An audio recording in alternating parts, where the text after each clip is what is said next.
नमस्कार एम के न्यूज को स्वागत। ड्रेन उन्नतीकरण कार्यर शिलान्यास कोरापुट पौर परिषद पक्षर दुईटी वार्ड में ड्रेन उन्नतीकरण कार्यर शिलान्यास करा जायछि। कोरापुट विधायक रघुराम माछ मुख्य अतिथि भाव जोगदे शिलान्यास करथिले।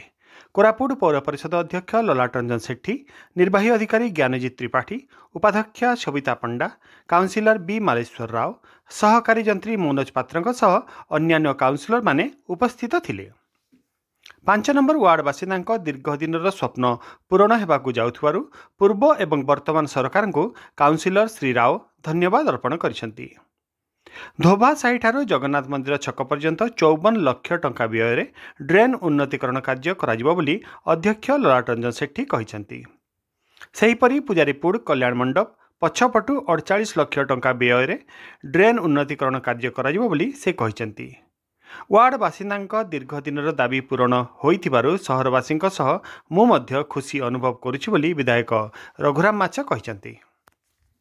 आज देखंतु सह सह माँ माने एवं समस्ते आसिक जोग दौरान एवं तांकर जो आशा जोटा से माने काम पाई अपेक्षा करथिले से ड्रेन काम हबो एवं साको कभर ड्रेन हबो। तेणु से माने जो दुर्गंध होउथला ताबे आबे वास्तव से माने जो ओपन ड्रेन बा ड्रेन तो नथिला ओपन ड्रेन खोला नाल रे से माने बहुत असुविधा होतला ताहा आजिटू तार निराकरण होइछि। तेणु शहरवासी बहुत खुशी।